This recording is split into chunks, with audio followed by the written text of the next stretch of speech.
Sports Social Podcast Network. Hey there. Did you know Kroger always gives you savings and rewards on top of our lower than low prices? And when you download the Kroger app, you'll enjoy over $500 in savings every week with digital coupons. And don't forget fuel points to help you save up to $1 per gallon at the pump. Want to save even more? With a Boost membership, you'll get double fuel points and free delivery. So shop and save big at Kroger today.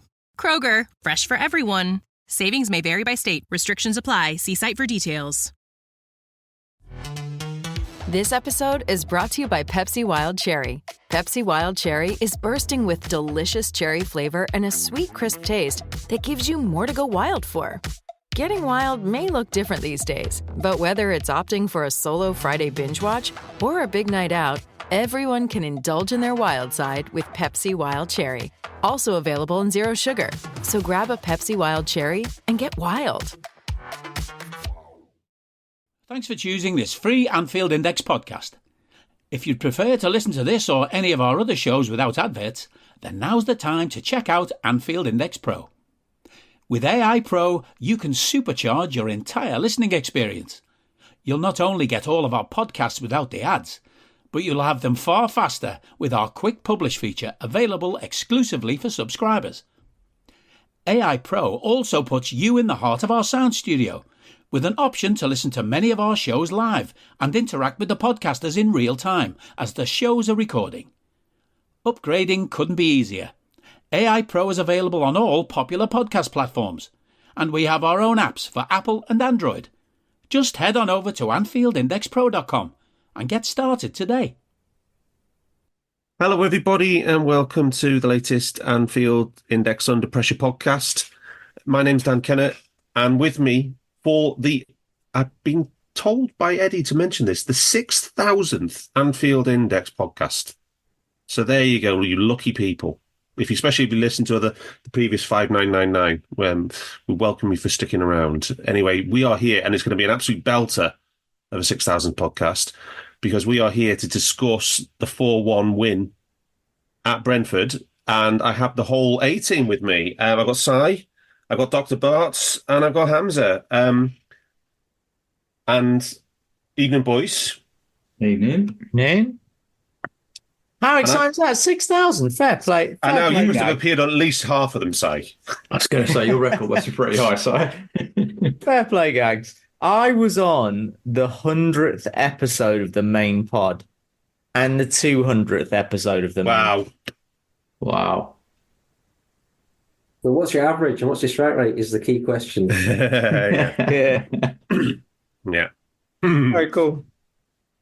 The only stat I know from EP with which I remember is that in the 21-22 season, after we came behind the paywall, the second pods we did, I think, was to do with the League Cup final. I think it was when we were against that season, and it got more audience than Piers Morgan on Talk TV. That's our most famous moment, boys. We are more popular than Piers Morgan. Very nice. Anyway. At some points, we were racking up some serious numbers before the original payroll. Yeah, absolutely. Anyway, we are here, and we have both sports science pods on tonight, and boy, do we need them, because we've been told to start with injuries. It's everything. It's the only thing that everybody wants to talk about. And just before we get to start with injuries, I just want to give a bit of background to this, and I'm going to take you back to 320 BC and the death of Alexander the Great. So Alexander, bear with me, everybody, right? Alexander, very much the Bill Shankly of his day, and one of the greatest strategists ever, built Macedonia into a bastion of invincibility, and he had an empire stretching from Greece to Egypt. But after Alexander's death, there was a whole series of infights and wars between his generals, and they were being attacked from all sides. It was a bit like Graham Souness getting rid of the boot room, and some weak succession thereafter. But against this backdrop of infighting, Pyrrhic of Epirus, a cousin of Alexander and a neighbour of Macedonia, decided to take on the Romans, very much the Manchester City of their day, They were causing a lot of trouble on the western side of Alexander's empire. So Pyrrhic made some fantastic transfer window signings involving 20 war elephants from Ptolemy of Egypt, and then he sailed across the Adriatic and won a crushing victory in southern Italy. And after this, he then decided to march ambitiously on Rome itself. And then he didn't quite get as far as Rome, but he did win a victory at a place called Asculum, which is modern-day Ascoli. But in the process of this, he actually lost nearly all his officer corps. So in the process of actually winning that battle, Rome became safe from that point onwards. Pyrrhic had to retreat, was ultimately defeated at Benevento, and then sailed back to Greece in a couple of years afterwards. And he said, if we are victorious in one more battle against the Roman Empire, then we shall be utterly ruined. And that was the phrase, that was the turn of events that coined the phrase a Pyrrhic victory, which is a victory at too great a cost. So my question to you boys is our win against Brentford our Pyrrhic victory? Because we have a rather long injury list at the back of this match. Si. Are you saying is that our Pyrrhic victory? Is Brentford our Pyrrhic victory? No. Okay. That will have come, let's say, against Fulham in the Carabao Cup. Or Arsenal in the FA Cup, maybe. No, I think the Carabao Cup has had the greater cost so far. Yeah, okay. Like going forward, the Arsenal game, winning against Arsenal is going to have cost for the rest of the season from now. But up to this point, the Carabao run is the thing that's created the logjam in fixtures. Yeah. So yeah, I would say it's much earlier. It's choosing to play Zobbo and in that game, like that would be against Bournemouth this season. Yeah. Is it Bournemouth? Yeah, Yeah. Bournemouth, not Fulham. Yeah, I'm literally for those. You never watch any of the games anyway, did you? Say it's garbage. I'm literally looking at the logo and I couldn't tell the difference. Fulham, yeah, I see Fulham now. Yeah, it's all that red and white garbage. Yeah, it's just garbage. So I guess in this one, we had some bad news right on the eve of the game with Alisson Becker. Huge blow that side. Do we know what happened to Alisson? Ali just pulled his hammy in kicking a ball in training. It's wet, yeah. We're in England, and it's looking like pretty much like a month. Last time he came back really quickly, but I heard today maybe he's not going to be back. Last time he came back, it was a freak. But yeah, that was. I think that was a 3. Let me just look. It was less. It was about 2 weeks. He missed one league game. It was 12 days. He missed 2 league games. He missed Fulham and Sheffield United. If I look at this logo. No, he came. Didn't he come? Oh no, yeah, he came. Yeah. So he missed a Europa game and then Fulham and Sheffield United. Okay. Yeah. So that was the bad news on the turn of the game. Actually, I had a question about this in the EP Discord chat. When did we switch from not doing any training at all to going back and doing training? Because remember, we were saying about in the December period, we were saying Gomez and Canati and stuff are staying fit because they're not doing any training. They're just playing matches. So when did we switch back to Si? It will have been. We'd have had the winter break in January. Yeah. And then we'd have had 2 proper training sessions between Arsenal and Burnley. And then, yeah, so last week we'd have had full training and this week we'd have had full training.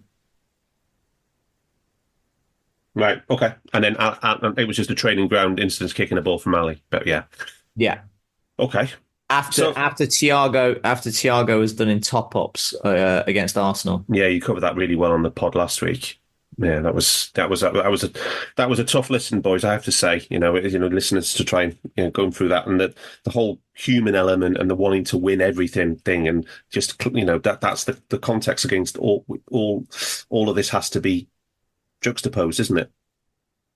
Yeah, it's the filter you have to run everything through. Yeah. Okay. Barts, the first one in this match was the worst one. Diogo Jota. What was your first thoughts when you saw The it? second one. First one was CJ. Oh, Joe, Jesus, sorry. So let's say I mentioned Jota. Let's do Jota first then. Yeah, what was your first impressions when you saw it, Barts? Not great, but I had to watch it a few times because the first you don't really get it on the first couple of angles. You have to wait till they pan round again. But from my point of view, he falls on the side of his knee. It's one of their big, using a scythe razor, one of their groks. Norgard onto his knee. For me, that's a MCL strain, whether you want to call it grade 1, grade 2, we don't know. We haven't got a scan. That's what I thought, a collateral ligament damage. I couldn't see the mechanism for cruciate because actually the leg isn't fully extended either when the force goes down through his knee. It's only slightly bent, isn't it? About maybe 30 degrees or something. Yeah. If it was bent and it caused with extension, then maybe some people have said PCL. I just couldn't see the mechanism. For me, it was a sideways force going up the side of a knee, while the either end was sort of fixed, if you like, therefore forcing it to go in a direction beyond the scope of that ligament, which for me would cause a sprain of probably grade 2. But I don't know, the force going through it, would suggest would be, and the pain he seemed to be in as well, would suggest it was more than just with a grade 1. But I don't know, that was my initial thought. It wasn't cruciate, it was a collateral MCL. Andrew, just a quick question. A sprain, as in, just for the layman like myself, sprain just sounds sort of like not very serious. But as a technical term, what does sprain mean? So it'd be tear. So it'd be down to the number of fibers torn on that ligament. Yeah. So a grade 1 typically is a few fibers, so I would probably give you the exact amount. Grade 2 would be more fibers onto another level, and 3 is a complete rupture. Right. I thought it was a 2, just the level of pain and the force that would have come through from Norgard, as you said, falling on him. Grade 1, I would suggest, is what Trent might have done at Arsenal in the FA Cup because he played on for the rest of the game. Right. So I think that isn't Cyril confirmed. Trent did a lateral, didn't he, at Arsenal in the Cup? Medial. So same ligament we're talking about. So, Portuguese media are the ones who've reported PCL. Do you see that, or you had a reserved judgment? Not at all. Yeah, I don't see that at all. It's somebody's just cited some kind of injury in a knee that they know without it being an ACL, because that's where everybody goes instantly ACL because it's the most famous. It's the rock star of knee injuries, and they've just gone to the second version. Oh, Jesus. It's like cruise ship. We've got linked to a cruise ship. We'll get most clicks. Yeah, exactly. But so ostensibly, the PCL has to be the same mechanism to cause as an ACL. No. Go on, sorry. The PCL is normally the legs fully extended, and the force goes in at the front, and causes the. So this is horrible radio for people, but you've got a straight piece, and the force comes down the top through the kneecap. Should we say forces the knee to go the other direction, and it will snap that piece. So in maths terms, hyperextended. Here's the example. That's the word I was thinking. An obtuse angle, but the knee creates an obtuse angle. Yeah. Okay. If a common mechanism of this would be in a rugby scrum, if somebody's sat down on their ass, but their foot is on top of a player, and then the weight of the scrum comes down on them. Oh, yeah. So just the thought of that is making me. But you understand now the mechanism. But you remember when VVD got hit by Pickford? Yeah. I think Si and I both thought that was PCL at the time, because Pickford's force went through the front of Virgil's knee. It wasn't. I don't know how he managed to avoid that, but it was just an ACL injury, which isn't as. Neither both the cruciates are important, but just to give people a vision point for Liverpool, it's that mechanism of where Pickford was hitting the front of Virgil's leg that could cause a PCL injury. When Oxlade-Chamberlain tore his ligaments, he tore 2, right? Was that ACL? It was both, wasn't it? I was about to say that. It was posterior lateral corner. So he basically ripped the whole knee because he got his feet, his studs caught in the ground, and he was going forward, so he came up. So his knee the force came from back to front with a knee and a twist. Yeah.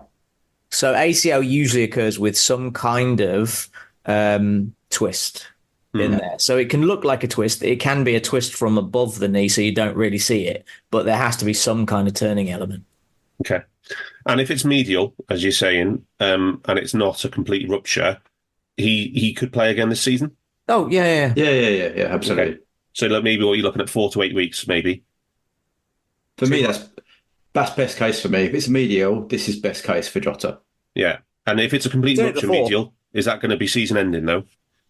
You got to have surgery on the knee, yeah. I would suggest that season over, yeah.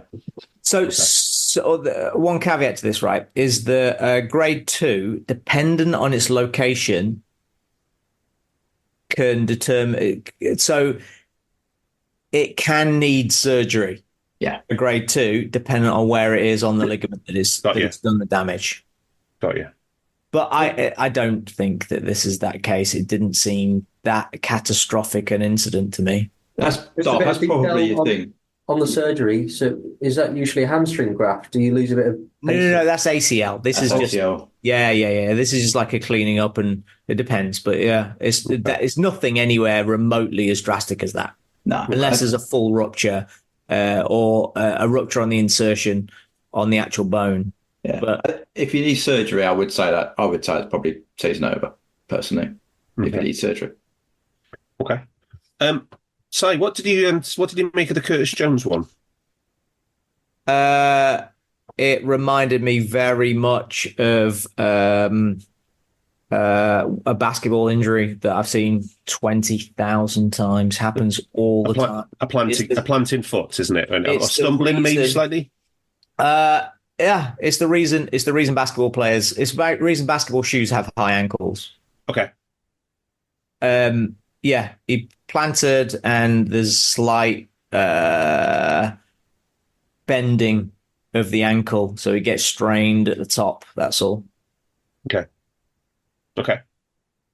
And then that's relatively minor. Can be.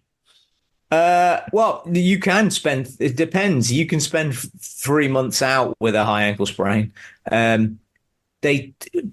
Where it is, the literally anatomical site of the ligaments there, they have less blood going to them, so they tend to that area of the ligament tends to have less blood flow, which reduces the rate of recovery.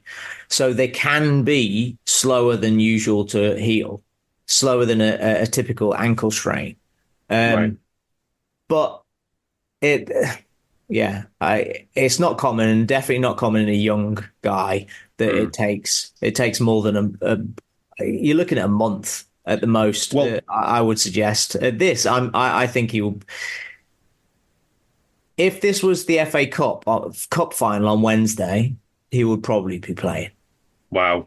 Well, famously, Patrick Mahomes won the Super Bowl against Philadelphia when he had a high ankle sprain. So even though he couldn't really scramble or anything, he was hobbling every time he took off. He still played a fucking game of NFL, didn't he? So yeah. Is there a high risk of re-injury with this sort of with ligaments? Are they sort of? Yeah, it's weak. Mm-hmm. Yeah, so it's not necessarily re-injury. It's creating more severe. So if there are some fibers, let's say there are 5% of the fibers that are proximal to the ligament, which is nearer to the top, basically nearer to the middle of the body, away from the foot. If that's where a high ankle sprain occurs, because the ligament goes all the way underneath the foot. So if there is, like, say, 5% of the fibers have got some damage high up, and if you think of it like a zip on your coat, if you get 3 teeth on your zip get a little bit broken and you force it, you could rip the zip. Does that kind of make sense? Yeah, it makes a lot of sense, actually. Thank you. Brilliant. Just to know, CJ walked around the pitch. Yeah, he did. So I would back what size. I always remember VVD walking up against Everton. Yeah, but I'm put credence on what Si's saying about if it was FA Cup final or European Cup final at the weekend, CJ would be playing. Just as a point of reference to that, Darth, a lot of people think the same. That the ACLs, like, you can play a game of football with it once it's torn. it's usually the secondary damage in the knee that causes the pain rather than the actual rupture of the ACL. Wow. So you very often don't even have pain. Wow. But with an ankle sprain, if you sprain your ankle going down the stairs just a little bit, it fucking hurts. It does. It just hurts. And it's mostly pain tolerance. That risk of the zip ripping, it depends whereabouts on the ligament the damage is. But mostly it's pain tolerance. Yeah, and it's going to be difficult for CJ to get extra protection around that as well if he wanted to play with it. Yeah, you tape it up. So you see in some footballers, but not so much. You see in basketball players because they don't need their foot to be mobile in all directions, which a footballer would, because a footballer needs to be able to curve. So if you just hold your thumb up and hold your fingers out and your thumb up, your foot needs to be able to go left to right, up to down, up and down, your thumb up and little finger down. But then it also needs to be able to pronate, supinate, so rotate. And you want to be able to combine those things. So you can make it like you're going over a wave. If you do that with your hand, your foot needs to be able to do that because that's how it creates curve on the ball. And that's how it receives the ball so that you can deaden the force coming in. So that's how you control the ball. So you need to be able to flex your ankle in all the directions. And that is a problem in how a basketball player has treatment or pre-game that they would be taped up. So the tape takes away, it creates structure so that your ligament isn't needed. But you do need all of the movement in football where you don't in basketball. You just need to be able to move sagittally forwards, up and down, and you need all of the movement in football. So, with that in mind, the rumours are already that Curtis is going to miss the final against Chelsea. Then there's the game against Southampton, and then so maybe he could be back in consideration for Nottingham Forest on the 2nd of March. Yeah, it makes sense. How long is the string? Yeah. So Darwin Nunez doesn't come out for the second half. Klopp says that he felt something in a tackle. Can't really see anything on the video. We've all had a look, trying to watch it on second watch, seeing if we could see anything there. There's been talk that it was tactical because of the number of substitutions. You can only have 3 separate substitutions during the game. But the fact that Klopp came out and said he felt something during a tackle makes me suspicious that there's something there underlying. And he did have the foot injury side before this recent foot injury. He was carrying one, missed a game. Yeah. But we don't know, do we? We don't know anything about this one, do we? It's just pain tolerance. It's just pain tolerance. If you, I've literally had one of these on Sunday. That if you try to shoot or a defender tries to clear the ball and somebody tries to block you and you kick the underside of their foot, the stud on bone really hurts. Yeah, and it's like a deeper bruise than you can feel. So you can make some judgment on manliness, any perceived manliness, but it just hurts. And sometimes so putting your foot down hurts. Yeah. And if it hurts to receive the ball, to get the ball under control, or to create a fist with your toes before you kick it, the risk is there at that point because you will modify how your mechanics of running and kicking a ball, which is more likely to cause a fast twitch player an injury elsewhere. So they would have gone, right, that hurts, let's not. Yeah. And then Barts, the one that's been, there is speculation from nothing to do with LFC officially at all about Mo Salah, that he will not be playing against Luton. We don't know anything about this. All we can do is comment. What's your deductive skills say about Mo Salah? I was just saying pre-pod, I would imagine he was down to play 30 at the weekend because he played, I can't remember the exact length of time. 64 minutes. 64 minutes. I would imagine we're being cautious and he will be not starting against Luton if at all. Maybe they might use some minutes there because that's double the amount he was due to play. You know, we've spoken about the return to play protocol in the previous game. You would build up loads. You wouldn't. He also came on before half time So there's stop-start. Stop-start. I had a break. Started again. Second. It was a really half. sudden. It was a really sudden intro, wasn't it? It was. First half, You must have seen Si, and I completely back him up when he's ranting about the fact that we do so much prep for a warm up, right? And yet when you come on as a sub, you don't do half the prep you do. So he's coming on warmish because Mo's a pro, but it's not the full extent of a warm up for someone returning from a muscle injury. To then play for a short period of time before half time, and we're playing counter attack at this time as well because of the way the game's going. We go into half time. We would have done a bit of prep for him to come out, but that's still not the normal warm-up we would do. He then plays, the game isn't safe until 55, 56 minutes. So that's another 10, 15 minutes of chasing the ball, playing counter-attack, and we have some measure of control, but it's still not our usual possession-based. You then go into the latter stage where it gets a bit bitty, should we say, well, it's fragmented in the way we play. So Mo is constantly doing probably some more high-speed sprinting, and then we keep him on. So we plays the whole half. So yeah, it's just that if you looked at a way to bring a player back, that is not what you would do. In my opinion, suboptimal is the phrase. It's suboptimal, right? It's suboptimal. It's Bart, no surprise to me that he's not going to play. I'm really shocked if he plays any sort of major minutes against Luton. So you mentioned DOMS in the chat. Now I'm assuming that's nothing to do with Szoboszlai. Sports Social Podcast Network. Are you that person who has everything? The coolest merch and those must-have fan threads? Well, over at our Anfield Index shop, we've gone that extra mile when it comes to pimping up your Liverpool collection. From our popular range of bespoke design t-shirts, sweaters, hoodies and hats, to our signature edition mugs, prints and coasters, all provided with fast worldwide shipping. We have something for every red. We also stock official LFC merchandise and are licensed with the Premier League and UEFA to sell official iron-on shirt badges and sleeve patches. As a listener to this podcast, you can get 10% off everything with coupon code AIPRO10. Just head over to AnfieldIndex.shop or find us on Etsy by searching for Anfield Index.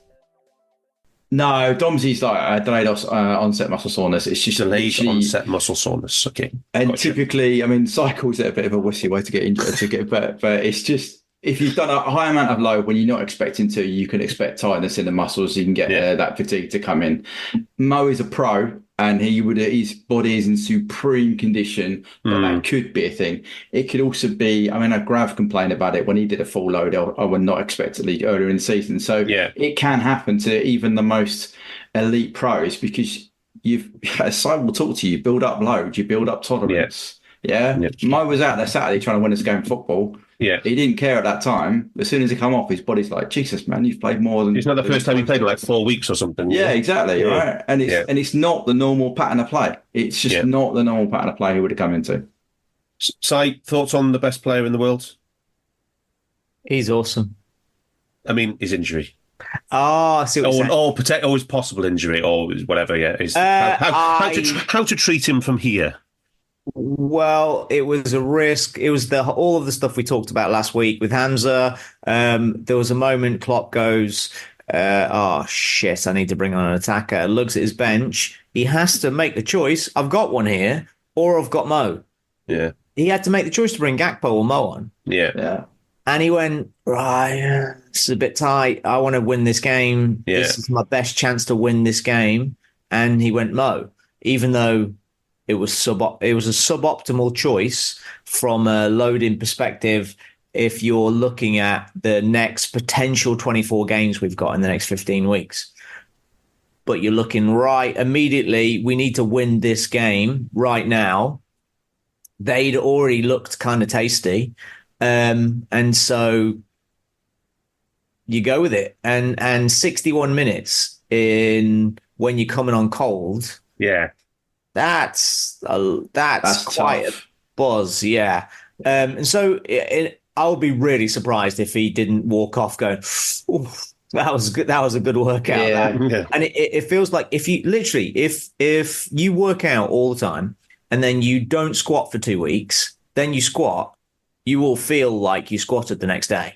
Yeah. You will just ache a little bit. Yeah. And if you train regularly, you seek that. If you sprint regularly, you seek that, but it will just be an amplified version of that. DOMS wouldn't keep a player out of a game But if he had DOMs on Wednesday from Saturday, it's not DOMs. Yeah. Right. Okay. But it could keep him out of training on match day +2. Yeah. Because you don't want to cause any muscle. It's basically a little bit of muscle damage repairing, because that's what all training happens. So you create some. If you do a bicep, if you do 5 sets of bicep curls till you can't pick your arm up anymore, you create failure, you create overload, your muscles damaged, and over the next 3 days, the Treppy effect. Your body's physiology starts to repair, and for a couple of days it will repair a little bit stronger than it did. So you have muscle damage, and that's all that is. Yeah. And just quickly, how would you manage Salah looking forward to the cup final then, with the potential to have 120 minutes? Should he play against Luton? He shouldn't play 120 minutes either. If it went to extra time, there's no chance Salah. Yeah, it's crazy. There's risks everywhere, huge isn't risk it? for the games, not just straight afterwards, but which is Southampton, but also for the Forest game leading into Europa as well. It's a big deal, and I'd imagine they envisaged a 30, a half, maybe a 20, a 30 with a big top up, and then playing the game. And coming off at 60. I would imagine that was the original plan. So for this, there's going to be an awful lot of white knuckle riding from the backroom staff, because there's no way around it at this point. The glass is already broken. Yeah. You already broke the bottle. The problem is, I think they put Mo on the bench against Luton, right? The temptation is going to be there, like it was at Brentford, because we spoke about the human element of this. Klopp wants to win the game of football. But I don't think he should play any minutes against Luton if you wanted to play in the cup final. But we have to play against. But we have to play because we have to win the game. So it's a whole. We're in a world of stick your fingers in the plug socket and hope you come out the other side. And can I just say, I don't want this to sound grim and grey. If there was a player in our team that you would take these risks with, is Mohamed Salah. Yeah. He, one, is our best player, but two, he is King David. He is an unbelievable physical talent and prepared as anybody in the world for the physiological demands of playing football. And he, if anybody can do it and come out unscathed, is Mo. Hamzah, I don't know if you saw a couple of things I did. I actually did some research today, and I put it in the group chat earlier on. And it was something I saw on the weekend about Arsenal's continuity of selection in the Premier League this season. Again, just like last season, you do a lot of stuff. We know this from in Arsenal at the times, and if you take their top 6 players, Arsenal's top 6 players, they've actually started 139 out of 150 Premier League matches this season, 93%. And then the top 8 players have started 90% of the games, and the top 10 players have started 86%, whereas ours are down at 81% for the top 6, 79% for the top 8, and 73%. So there's an extra there with 31 starts more by Arsenal in the Premier League versus us, and that's a huge, getting the ability to get your best team out all the time in the Premier. It's a huge advantage for Arsenal, isn't it? I think Sai's covered this before with his theory about your top 6 or top 8 top 8 players starting. If you have those that are available for the majority of the season, you win the league. It's a big advantage. They have missed Jesus and they've missed Timber as well. And this doesn't even include Timber because he got injured in game 1. And I think the idea actually was with Timber to use him in possession in a slightly different way to Zinchenko, so that would have actually affected how the team played structurally. Over the first 10, 15 matches, you saw the initial idea, the plan, then a reversion to last season, and then a sort of evolution and a midpoint between the initial plan and last season's ideas. There's been a bit of tinkering there. But having those players available to build relationships with one another, to understand each other's rhythms and patterns and all that sort of stuff is enormously valuable. But yeah, that And the is. annoying thing is, I guess, is they're actually their form is actually even getting better as well. So yeah, which is a concern. But there's still they've still got the Champions League to play as we do. Yeah. So yeah, there's still a lot still to happen. So and as good as they are playing, they have a bit of an issue with scoring from open play. Once they have the first goal, once they have the lead, they're excellent. But just still breaking down low blocks, as for all top teams, it is a big question mark. So whether they can do that consistently is the question. And so, Hamza's already referenced your own studies on top 6 and top 8 players. Where do you think our top 6, top 8 player usage is this season? Is it how far away from the optimal position are we? Are we just a little bit below? I don't think we're that off at all. I if you count up, I've just been through our best 11. So when we're doing this, I said in the group earlier, it's subjective over who we believe our best 11 is. Right. Yeah. So when we're doing it for other clubs, we often have our biases in there as well. I just ordered them by the game started. That's all I did. Yeah. So I don't think that's I appreciate we did. It was good research. I think the Arsenal fans would argue about Timber in particular. If you look at what should have been their first choice 11, that Timber's missed 24 games and our combined first choice 11 have missed 24 games. So if you're looking at, I'm saying our first choice 11 is Ali, Trent, Robbo, Ibu, Virgil, Thiago, Mac, Zobbo, Mo, Diaz, Darwin. Let me preface this with, I understand how we feel about Jota. That's not how everybody felt about Jota when the season began. Okay.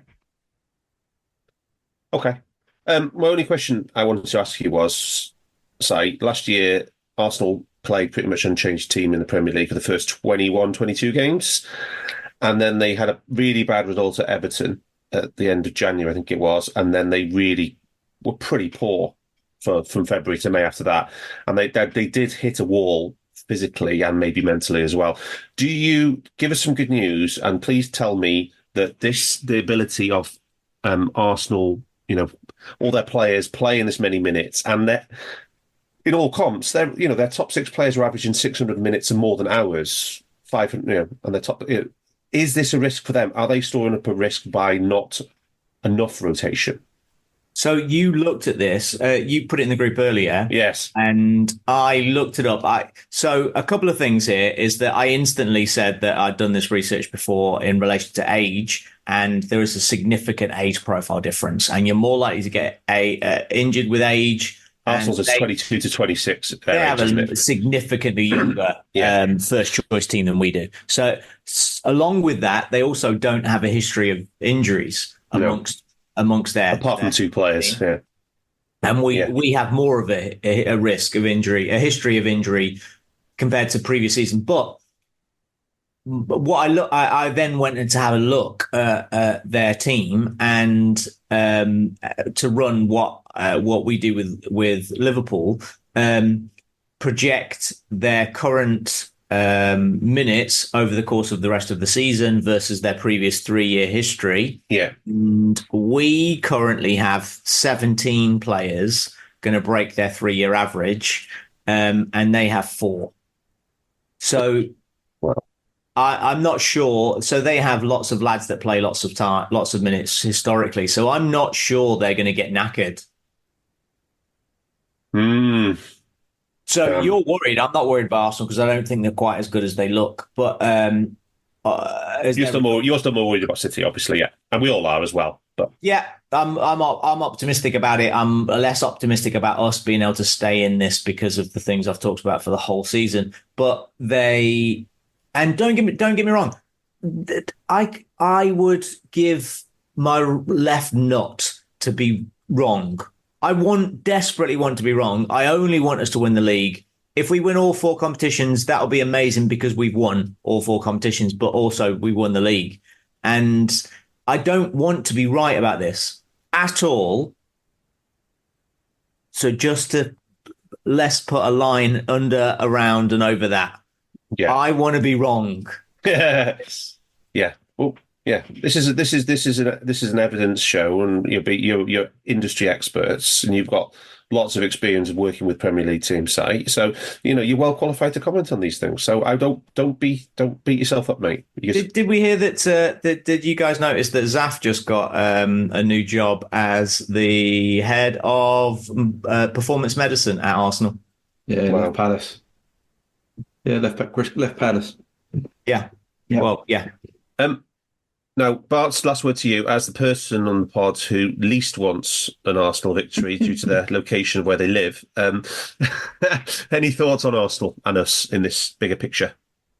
I think there's a physical side of things, which I agree Si's laid out beautifully. I think there's also a thing that you have to learn to play twice a week at top level. And Arsenal are about to go into a run of games. We said it on a couple of pods ago. I don't know where you're there, Darth, but where they are now going to go Champions League. It's different from lower level competition to the league, where you can rotate. It's not Europa League and League, which did last season.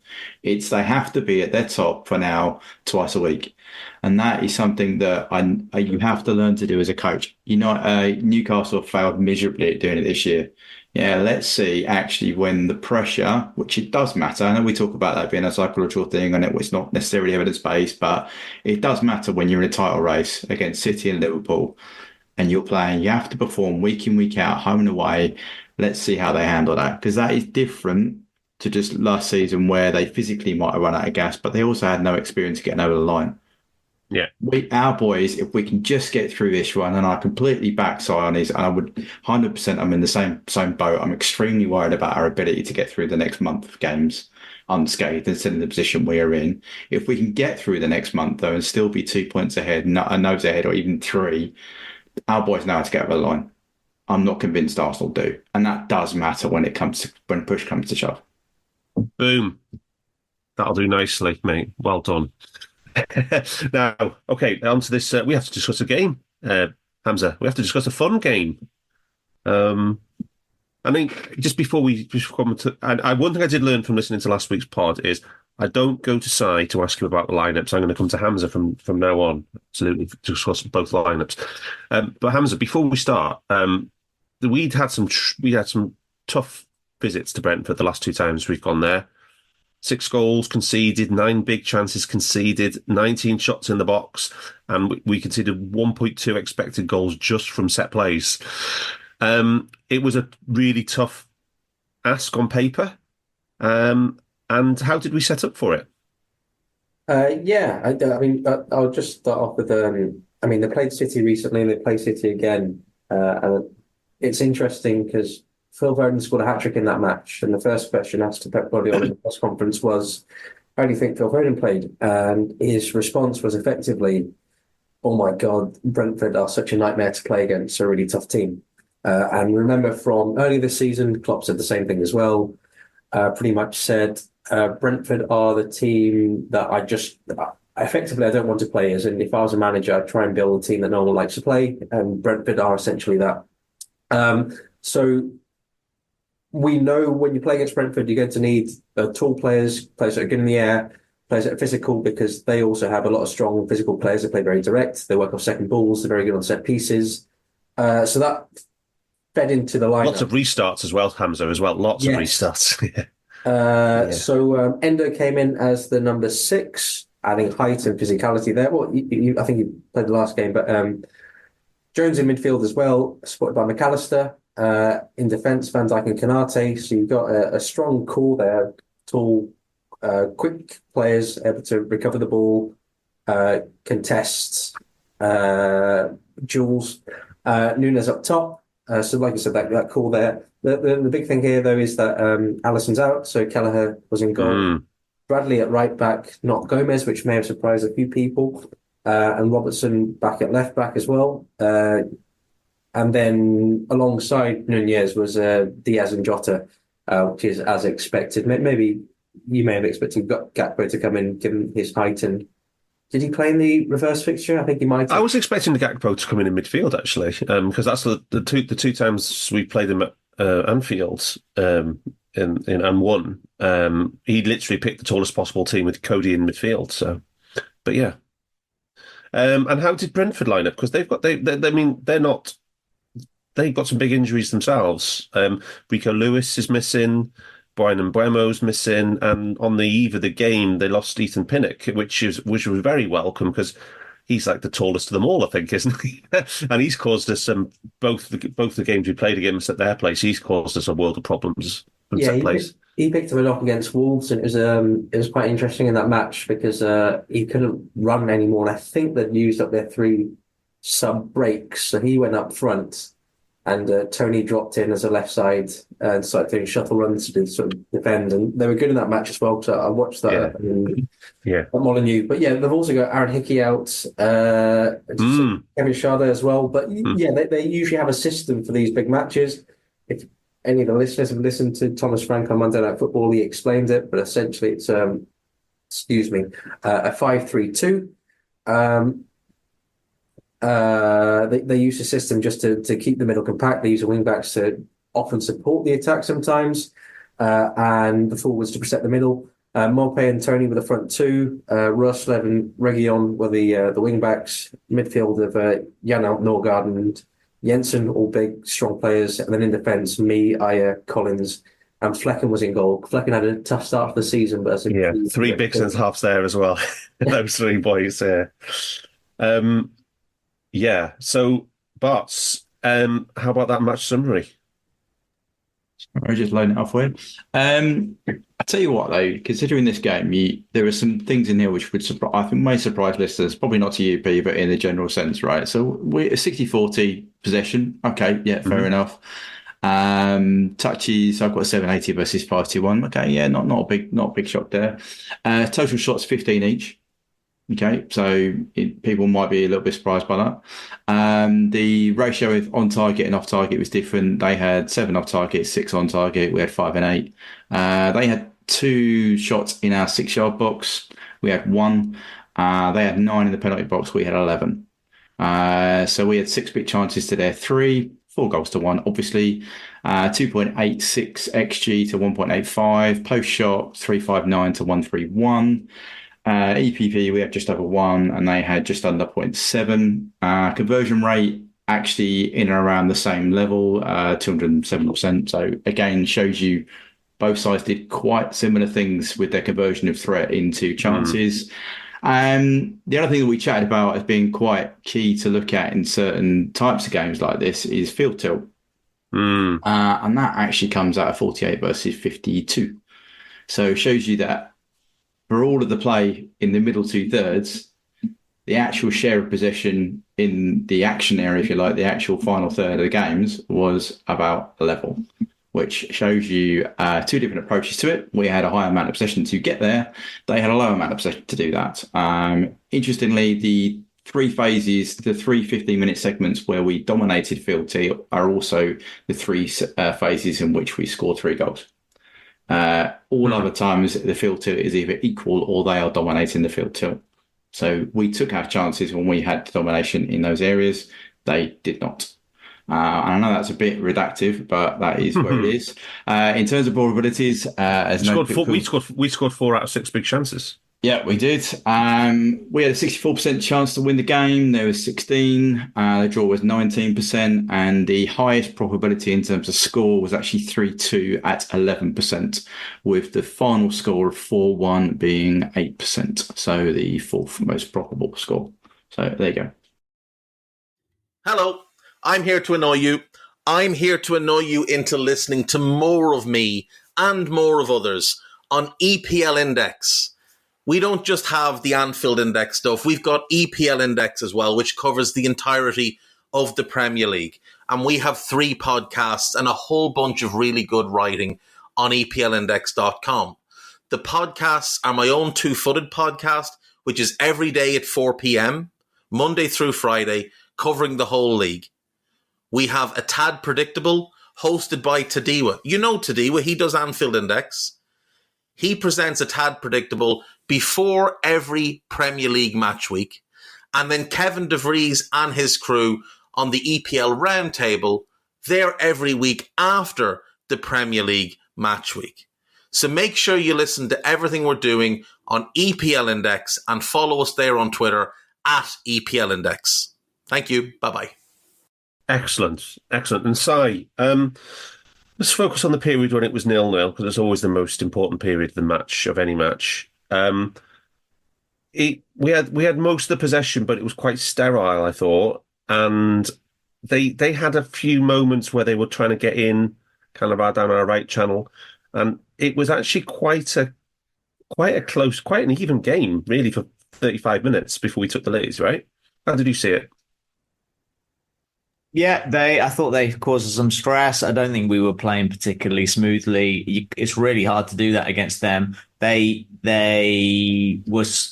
have a specific way of playing, really rigid back five, and then 3 blockers in the midfield and 2 50 meters ahead forwards, of them. Yeah, that play on their side of the centre circle. And they were dropping in to prevent balls into our sixes, so allowing the centre backs the ball when they want. You go and do some damage against us, and they were gone man for man and blocked up all of the passages into our wide players. So they were just allowing the centre backs to do their thing, see what damage they can cause, and it's really hard. There's no space in midfield. You need much more rotation from our boxers in midfield and the lads coming from wide. And they basically can double up every angle that we, unless you play really fast football, they can double up on any play you have wide, because of the nature of their formation, and it makes it really tough to play through. Hamzah, how did you see the balance in the patterns of play in that first 34 minutes? I think, at least for the first 15, I think Brentford were the better team. I think if you look at what their objectives were and what Liverpool's were, they would have been much closer to achieving theirs. There are a few ways they went about it. For example, when the goalkeeper had the ball, there's a nice example in the first 5 minutes of the game where he clips it to the right side. The ball, I think, is headed back in field. Then it's set, and there's a switch. So they move the ball to their right. Liverpool sense the opportunity for a second ball, so they move over the left side, and then they switch to the opposite side, and they end up getting a shot from that. So a few sequences that were quite useful like that. Liverpool tried to respond by moving the players around a bit. So, for example, Jota pulled really wide, and Diaz moved in field as Robertson went wide, but it didn't quite produce any chances of note. So, yeah, I think for at least for the first 15, I think Brentford were on top and were better. We nicked one against the run of play, didn't we, with Bradley, when he got in through the middle and he tried to do that little kind of toe poke, but the keeper just got down to it, didn't he? Yeah, but again, as in that's... So that came out of nowhere, really. It's Bradley himself, wasn't it? Yeah. A smart dribble, sensing a moment and a bit... Well, when for you a 20-year-old, players, that's some play, though, isn't it, for a 20-year-old kid? When you have good players, that's one of the things that they can do, right? You can have all your tactical structures, but then sometimes a magical player will do something brilliant and they'll get you the goal and then you win the game. And teams that don't have those resources can't rely on that. But I think from a tactical perspective, they had the upper hand in the first 15, 20. And you go to the goal itself as well. And actually, if you look at most of their goals, they're actually Brentford errors more than anything. And I think they really dropped off after conceding the first. That was critical. It was crucial, wasn't it? The first goal was critical. Yeah. But in your stats pack, what do any standouts for the first 34-minute period? What does the detailed stats analysis say about that period? For the first period, I mean, as Hamzah said, they were on top. Like, if you look at the two, so that's the first two 15-minute periods. Yeah, essentially, it's an equal game. We had more of the ball, but in terms of what they're doing. They had a higher EPV conversion, so they were converting more of their threat into chances. And the overall XG was similar as well at that point. Overall XG was similar. So I just think it was that switch, that sort of, as Hamzah said, they would invite a bit of a press and then quickly bounce past or not, and then switch it to the other side and then exploit that weakness at the other side, which happened to be down our right back channel. So whether they were expecting, I don't know, whether they thought there would still be a weakness there because we would carry on inverting our right back or not. But that was working well. I mean, Tony had got in a couple of times and tried to keep finish, and whether Kev left it or not, or whether it was just one of the posts. But there's no.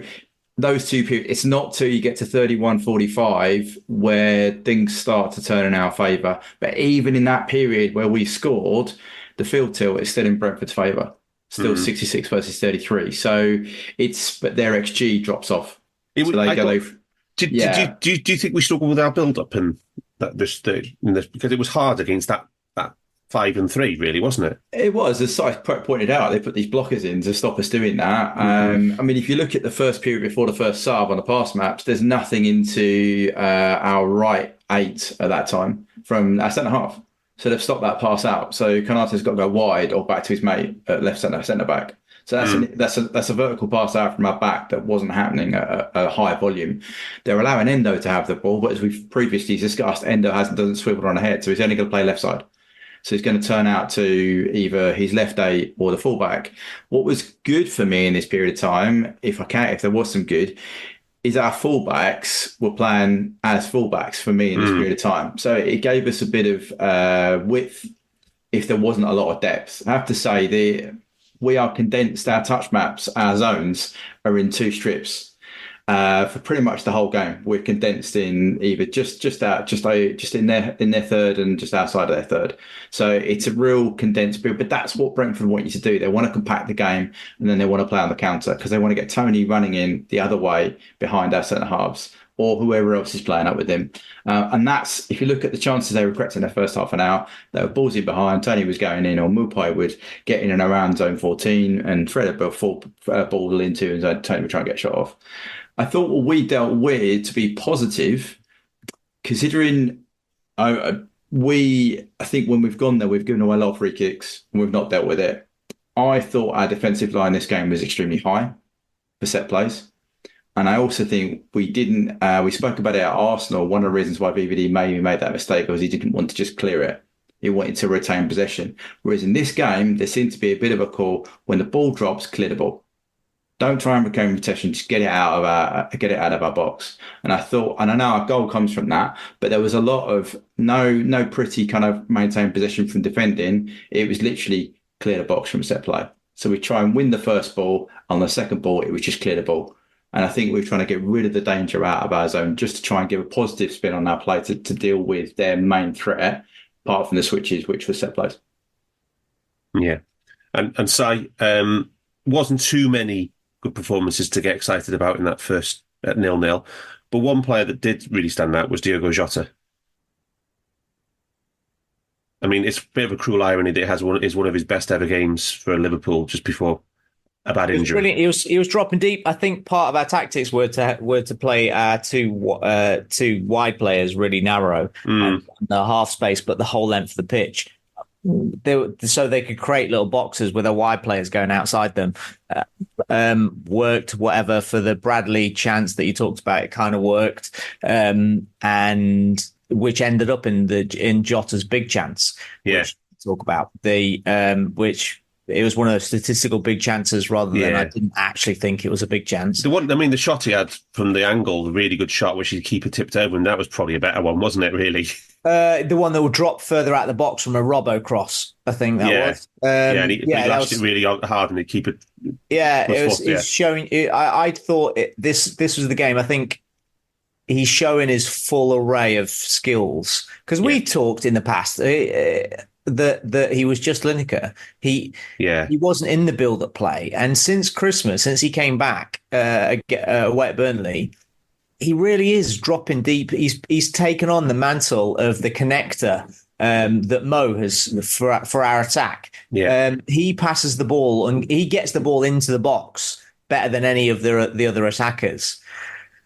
apart from Mo, obviously, and we've really needed that because it hasn't really happened. We've not been watching Diaz carry the ball into the box like he did when he first arrived and create threat that way. So we need to get into the box if we're going to score, and he's been doing that. And then there was that thunder bastard volley that he did, which he tipped over. But as a huge consequence of his all-round game and tracking back and his intensity in the middle of the pitch, he ends up getting injured. Yeah, because he loves a challenge. He loves a scrap as well. To be fair, we've seen it with those couple of goals. We thought where he's basically slalomed through. He's beat a couple of men and then he's finished. Brilliant individual goals. And I think the first one was in the Europa League side. And we think, well, that's new. That's new for Diogo. And then in this first half as well, he went on a couple of really long runs, committing loads of players and basically carrying the ball 40 metres at a time. Yeah. Yeah. It's really weird because he feels like he's playing FIFA. Yeah, it's like I genuinely, it's one of the things I talk about in coaching, that in coaching girls, they don't have experience of playing football. So the way you can learn is how I see boys learn, and they learn so many of the nuances of the game weirdly from playing FIFA. Wow. So they understand systems and formations in a way that 20 years ago kids didn't, because they play FIFA. And I wonder how much of that crosses over with him, because he's one of the best in the world. He is, isn't he? One of the best. Yeah, absolutely. It's really interesting. So his decision making of what to do and when, he is so refined because he's played thousands and thousands of hours of making those decisions on the pitch. And the mad thing is, when you watch him dribble, he's actually quite an ugly dribbler, isn't he? He doesn't even look that fast, but he is. It's crazy. Yeah. It's quick. He is quick. He is strong. He just doesn't look it, if that makes sense at all. Yeah. He's not a beautiful, graceful dribbler, is he? No. Anyway, Hamzah, let's talk about. You already referenced it. A lot of Brentford goals come from their own risks, and this was a classic example. I mean, Brentford are one of the best users of analytics in the Premier League. We know this. We know this from Midtjylland as well, with Matthew Benham and all the stuff they do. What do you think? If you're in the play calling seat for Brentford, what do you think about this decision to basically commit all 10 players to outfield players into our third for a 60-yard ball delivery from the goalkeeper into a box? I think that given they were probably the first team that I noticed or we noticed doing it, and now the vast majority of Premier League teams also do the same, as in they commit most of their players forward, don't bother with the player in halfway, and rather have players positioned around the second ball to counter press, or block the counter attack by creating a tactical foul or whatever. I think that in itself speaks for itself. Speaks for itself in terms of the effectiveness of this and the marginal gain of having your players positioned further upfield than rather on halfway. I mean, let's imagine that that when Van Dijk clears the ball, there is a player on halfway. They're going to be caught under the ball. Maybe they get to it first, but there's a chance that if the ball goes either side of them, they're also just doing the same thing. They're tracking over to get the ball, and then Jota might win it or Nunez might win it, and you still have a big chance, right? Stopping that event in the first place is the main thing and the most important thing. I completely support the idea that you should, instead of having players on half, I think it's just totally redundant. You lose a valuable presence in the box if the ball goes into the box, and you lose a presence to counter press. And counter presses are great opportunities to turn the ball over as your opponent's in transition and score. So I think it's completely worthwhile, and every now and then. And it very rarely happens. Okay, but just in the context that their entire game plan was based on a very deep, rigid 5-3-2, and they didn't give us any spacing behind for the first 35 minutes. In the context of that, and then to almost flip it completely, that's the bit which I'm struggling with, Hamzah. You got any thoughts on that?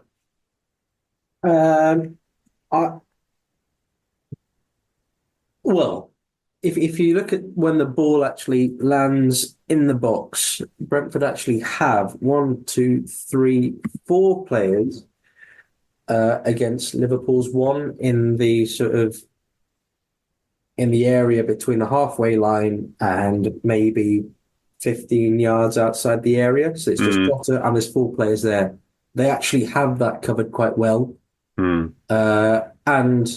when the ball does get to Jota, he does really well to actually win that and head it into Nunez's path. He does, absolutely. I think when you consider, like I said, so all these players are further forward, they're well positioned to actually deal with the counter as long as the counter's actually on the ground.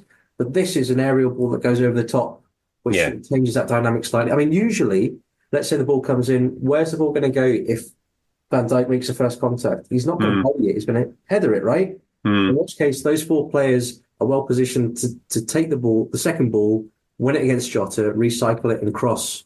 It just so happens on this occasion, the ball bounces and Van Dijk actually manages to clear it 40, 50, 60 yards, which I don't think you'd really expect to happen. No, and I think that's very fair. Now, Barts, at the start of last season, we did spend some time looking at Brentford and their impact on the Premier League and especially the set plays. You're the doctor of mathematics. What do you think of the analytics of all this, given the tactics that they were employing for the game up to that point? I think it kind of works for them. I mean, I think Frank himself said on TV it's only the first time in 2 years they've considered a goal from this type of set play. Yeah. So that says to me that the odds are they're going to get more. The risk reward suggests they're going to get more reward than they are going to risk scoring. Yeah. And it took an exquisite header from Jota to make this into a chance. Otherwise, their centre half clears that ball. Yeah. Right. So, and I think Endo wins the first header, and then the VVD clears it just to clear that up. But there's multiple variables that went into that move for it to end up being a goal the other end. Endo could have misjudged his header. It didn't flick back. It didn't drop in the right place. VVD miscues that kick. And I just think those variables. They had the players in the right area. The keeper delivers the ball in the right area. It just didn't fall for them. But we cleared it. And I know the percentages are. We're quite a big team, right? We're quite good in the air overall. We've got some very good players in the air, and we're very good on the counter. And I thought where they took it from, it was a 60-yard ball, and it was on quite a straight angle from the keeper. I said somewhere, I think it was somebody on Twitter, that this was like in an NFL game, this was like a Hail Mary pass, when you basically run out of ideas, a Hail Mary, just try and get something. And I just, it didn't look for that situation. If it was a corner, right, or if it was a ball lateral parallel with our 18-yard box or something, I could, okay, maybe fair enough, you commit all 10 in and go for that there. But I just thought it didn't look like the right opportunity to take that gamble in, to me anyway. I just think if you've always done it, they did it, I think, 2 other times during the game. I just think it's just ingrained in that's what they do from that kind of set place. Whether or not we think it's the way forward, would we do it? No, we wouldn't. But well, obviously, we did it against Everton. Remember when Addy comes up, plays a short ball to Trent, and Trent puts it into the box from over halfway in the famous game where it flaps out on the box. Right, so we have done it, but in extreme conditions. I just think this is Brentford's way of playing. They've worked out the maths for them. Yeah. Did the ball go in exactly the right area? Maybe not. Yeah, so maybe poor execution. Maybe poor execution from the are right. But are they going to stop doing it? No, because they did it 3 The analytics will be the more you do it, the more it pays off. You increase the sample size to try doing it. So it's still, we know how hard it is for headed chances for a pass and headed goals, right? They're the same sort of skill. So for Jota to get that header perfectly and for Nunez to be onside, right, for the right time to go and score it, that's a high. You'd take that in a casino. Do you know what I mean? That wouldn't come off for the attacking side. So I just think they've made their bed. That's how they win games of football. It might not have executed it perfectly, but it still took some low probability options for it to occur to become a big chance for Nunez at the other end. In my opinion. And I think the fact that they only had one corner the whole match. I don't need a VPN. I've got nothing to hide. This is what I used to tell myself before I hooked up with LibertyShield.com. Not only is my home internet now fully encrypted, but I can now access all the websites I want, whenever I want, and do so from absolutely anywhere. As a Liverpool fan, I love to know I can now watch every match, regardless of whether it's on UK TV or not. My Liberty Shield VPN makes sure nothing is blocked and guarantees me super fast streaming speed throughout that match. You can get connected right now with their software package, which includes a 48-hour no-obligation free trial and instant access to their apps for Apple, Android, Fire TV, PC, Mac, and Android TV. Or go a step further like I have and get one of their pre-configured VPN routers. These small but powerful devices allow you to easily connect every device in your home to VPN, making it the perfect solution for smart TVs, Mac boxes, and games consoles. Visit libertyshield.com today and use coupon code AIVPN25 to get 25% off at checkout. Yeah, so we stopped it at source. The way we played it, and they didn't have any other opportunities to run this play at all. So, but as we often say, or VVD's 5%, stop the cross, stop the chance. If you stop them from taking out their weapon, which is putting the ball in our box, if you stop them from doing that, then you limit their opportunities, and they might take more risks with the opportunities they do have. And I think you have to credit our team for our game plan to not give away any corners and not give away any attacking throws. Really, that really. So we did do a pretty good job of defending in that, in that respect. Yeah. We had a week's worth of training as well. Yeah. On what you just said, Dan, about the more times you do it, the bigger the sample size, the better success rate. How many times do you reckon? The more times Nunez tries that shot.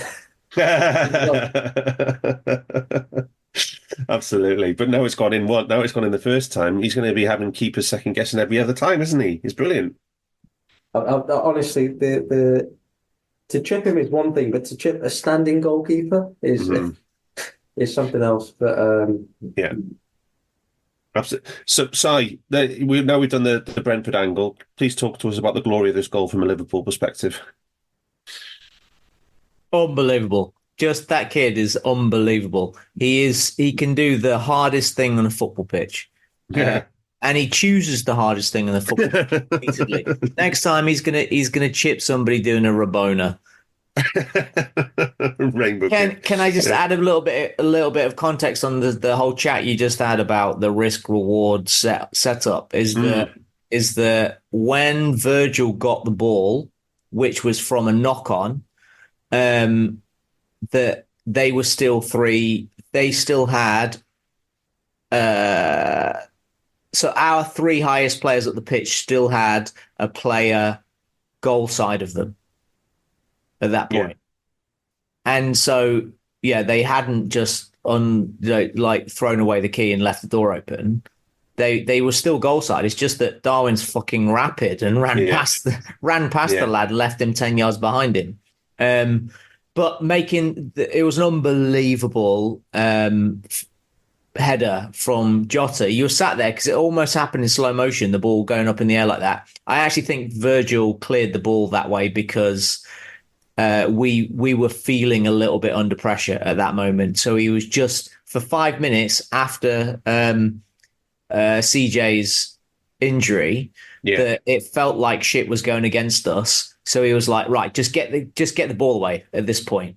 But if you watch it back, before he makes contact with the ball, Darwin had gone. And I appreciate that.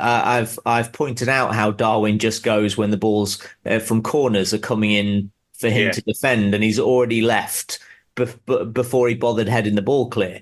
But it was smart, and he was properly gambling before Virgil tried to clear the ball, and Diaz went as well, but he didn't go till after the clearance had gone. So we got Jota and Darwin already going, which is that's fire. That's awesome from a Liverpool perspective.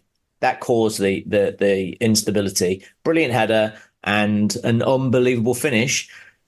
At the same time, Jota also was really, really smart with how he ran. So the whole time, the keeper had to bear in mind there was a sweaty on. If he committed himself, Darwin could have just slotted it sideways and there'd have been a completely open goal. So many things going through the keeper's mind. He wasn't actually standing tall when Darwin connected with the ball. He only stood tall afterwards. So he kind of made himself wide and low, without diving, which I think probably gave Darwin. It was like a cartoon. I'm going to go wide, and then he just he could see above his head. But an unbelievable finish, and I would suggest if he tried that 100 times, it might go in I don't know 12. And they did it at the end of a pitch long sprint. Yeah. It was He plays with his hair on fire, so that he might is equivalent to him being asleep. Yeah. It was a brilliant assist and a brilliant finish. 0.48 seems a bit high XG rise, right? It's just for the location, isn't it? I know. Yeah. That's wow. Yeah. 0.34 for the post shot. Yeah. That's why. Yeah, if a keeper stood there, he catches it, doesn't he? That's what it's about. We got to take this with a pinch of salt. Adjusted to that. Exactly. So, Barts, let's talk about penalty shouts.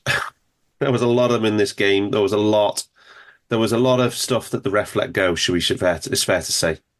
Yeah, I think it was rough and tumble. It was rough and tumble. I mean, they had 4 fouls to them and 18 to us, something like that. And if you convert that in terms of possession adjusted, it's just nuts. We also won 10 of 12 tackles. We did. Yeah. We had good dual rate. Both our fullbacks were over 50% ground dual win rate, which is good. Our Virgil was 100% aerials and Kanate 60 odd, 75%. So we won a fair proportion of our duels either aerially or on the ground. But yeah, the fouls were interesting, should we say. I think Klopp raised it as just raised it as a question. I guess 18 fouls to 4 just seems, talking about that's a massive statistical outlier, that. Considering we had 2/3 possession. Yeah. It just doesn't make sense. But anyway, on the penalty, I take it you want to talk about Jota first one, where VAR apparently said because they both were holding each other. Mutual holding. Mutual holding. The fucking hell. What the fuck is that?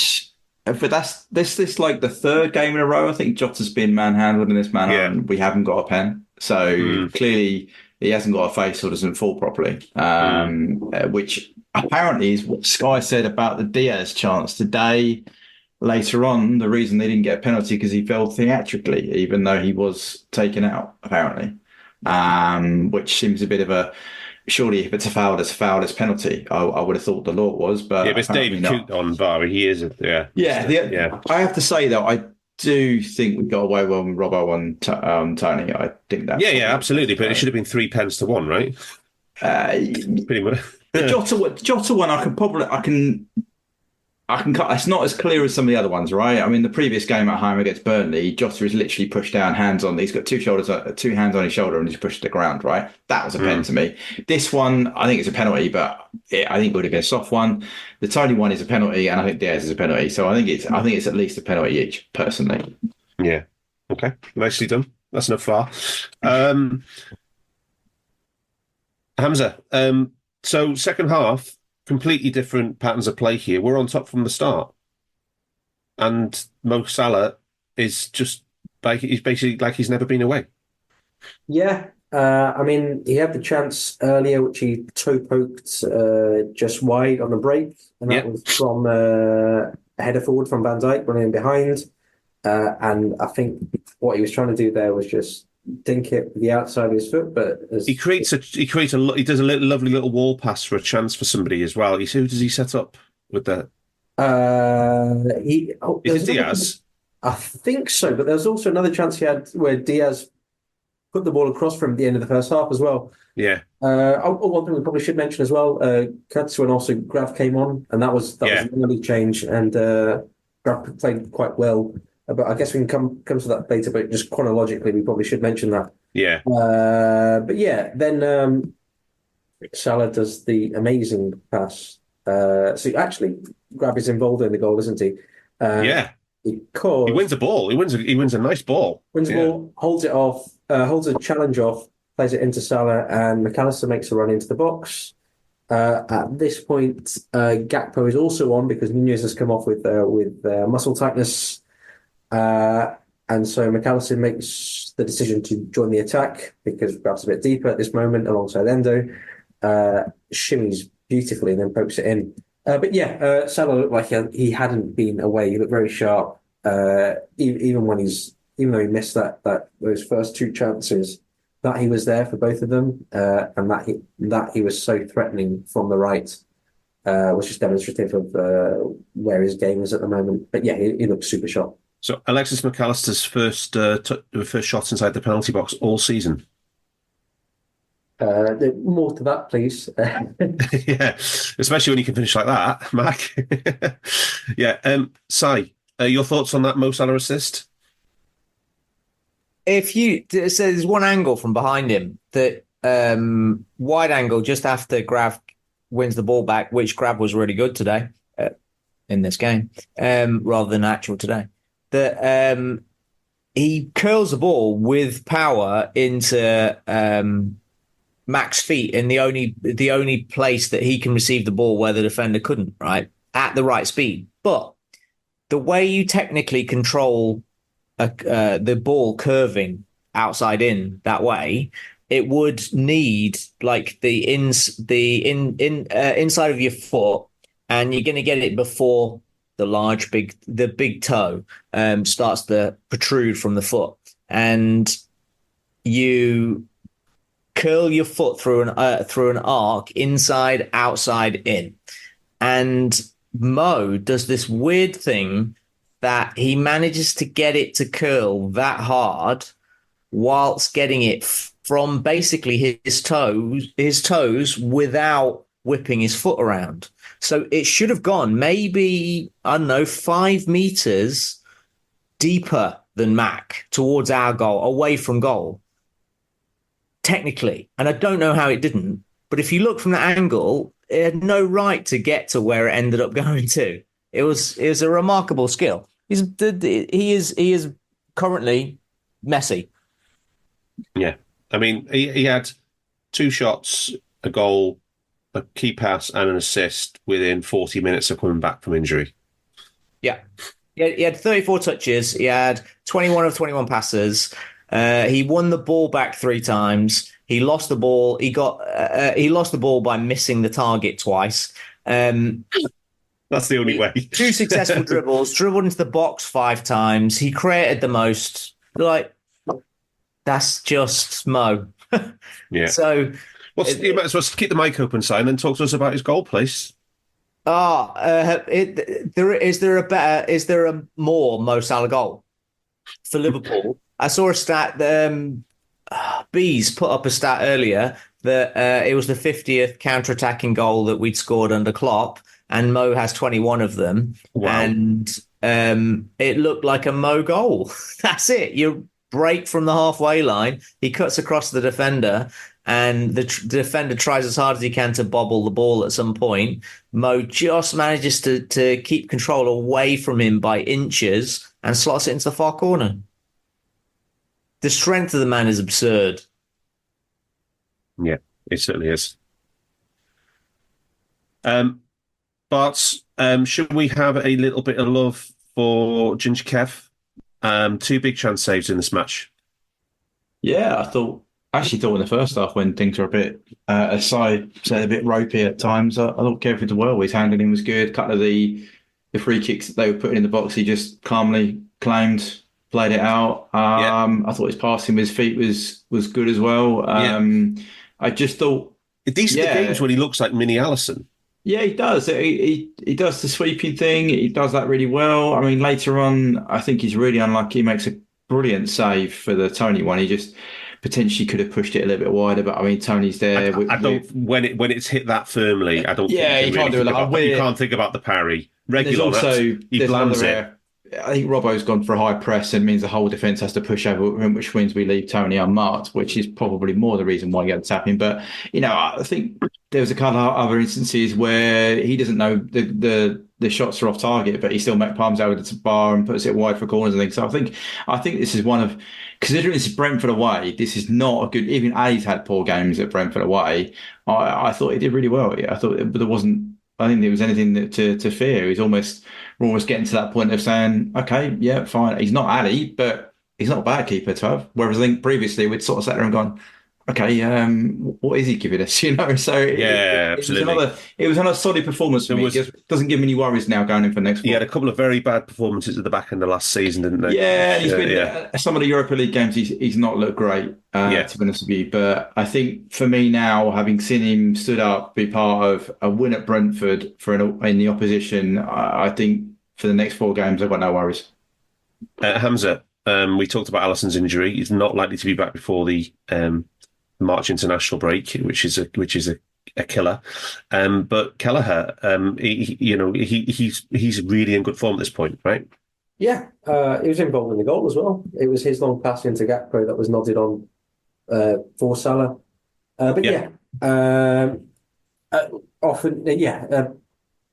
Confidence is a phrase that's thrown about sort of often, but it is very important, particularly for goalkeepers. Just having rhythm is important to that too, having a feel for the game. And also, making big chance saves helps as well. Yeah. And the one from the corner, one from their first corner in stoppage time, that was a beauty. Yeah. And I think when a goalkeeper is... When a second choice goalkeeper becomes a first choice goalkeeper, the team often will act differently around them. So, for example, if the second choice goalkeeper is playing in a cup match and they make an error, you'll just see inevitably there'll be a few players that just sort of scowl, and goalkeepers pick up on that very, very, very quickly. As in the ball go in the back of the net, they look up and the first thing they see is one of their teammates just sort of remonstrating in a way that they wouldn't do with a first choice goalkeeper. Yeah. However, when the second choice goalkeeper has to become the first choice because the first choice is injured, as a senior player, as an outfield player, you know you can't do that because you can't be sort of acting angrily with that goalkeeper because they need to be confident. You need to trust them. And if you start sort of scowling at them, there's no way that they're going to improve.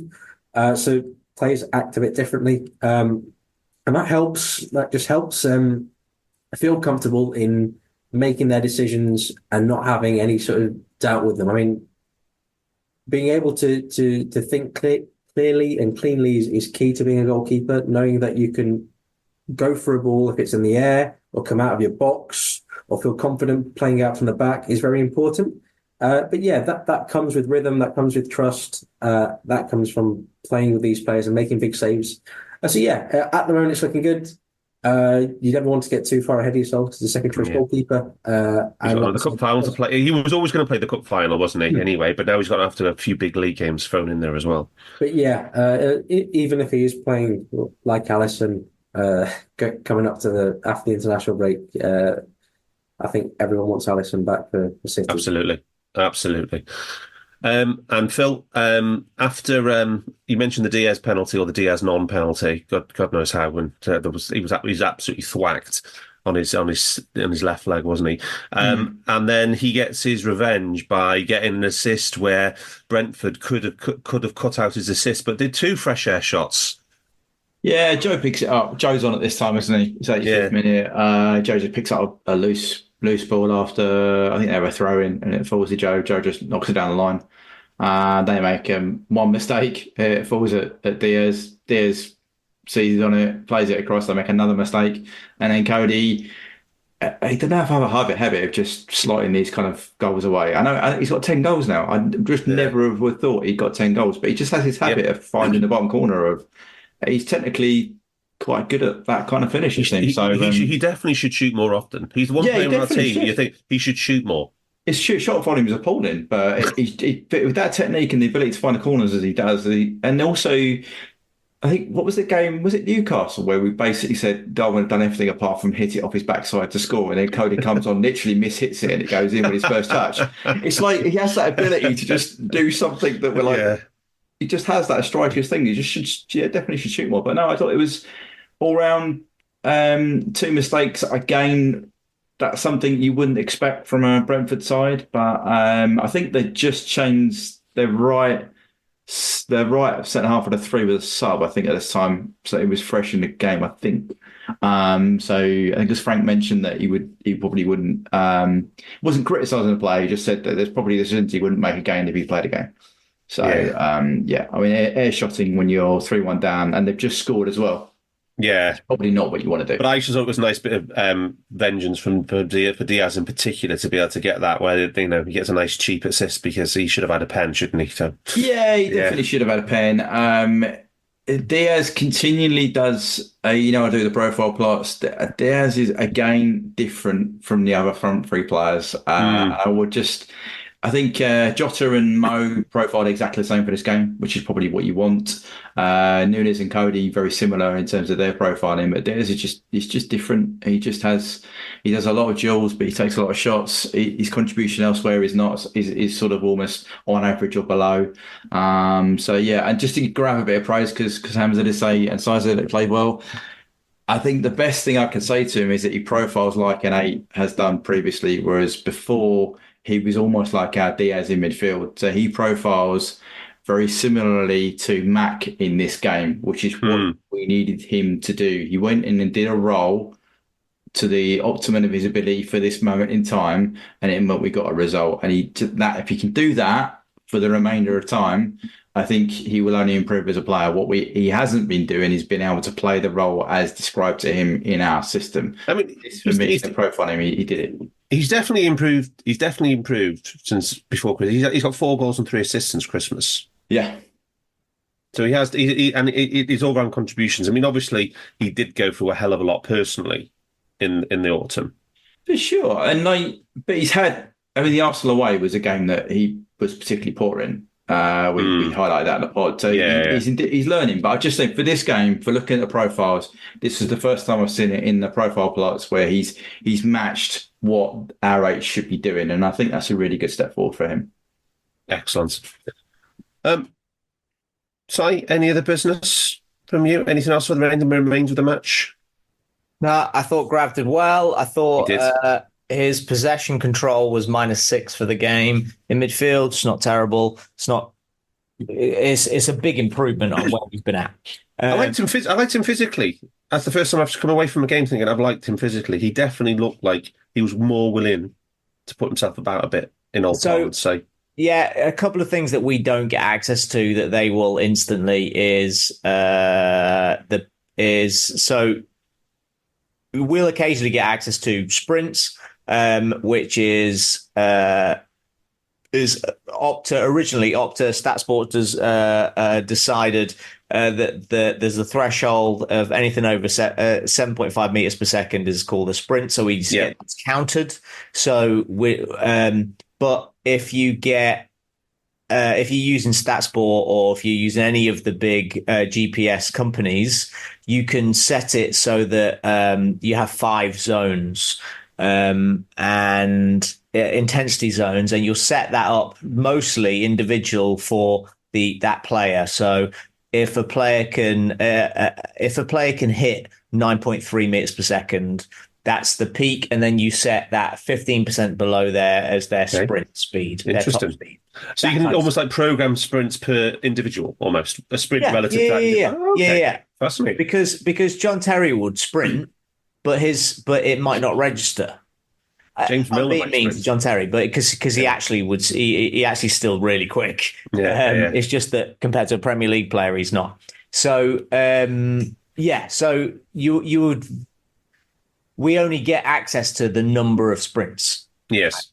So my point is that what the club will have access to is those specific zones, or what we call high intensity running or high speed running. They're 2 different zones.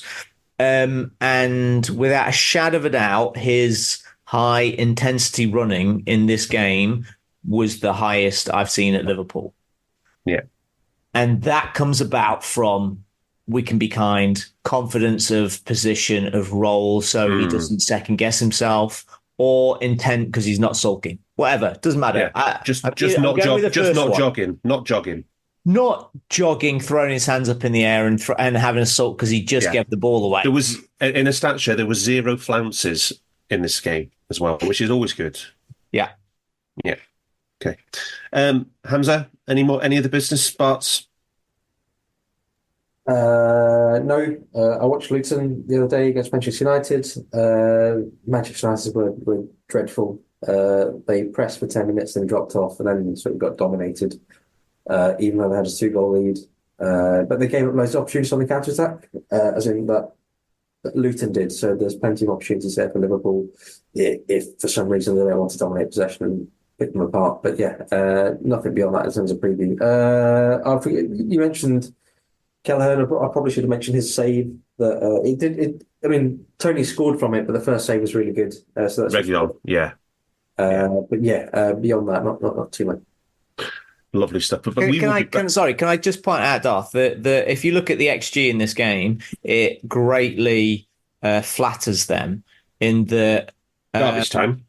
After we'd scored 3, they had 0.41 XG. Yeah. So we just, at that point, we'd done in the game and we were just resting. Yeah. Yeah, they definitely piled it on in garbage time, for sure. But we will be back next Monday to review the cup final and also the Luton match. And until then, it's time to get the bunting out, everybody. Up the fucking Reds. We hope you enjoyed listening to this Anfield Index show. Please be sure to subscribe to our channel so future podcasts find their way to your device automatically. There's nothing quite like fan engagement, and we'd love to know what you think of anything discussed on this show. The best way to get in touch is over on our free Discord community, where both podcasters and listeners debate the hottest LFC topics 24/7. Sign up free now at AnfieldIndex.com/Discord. You won't regret it.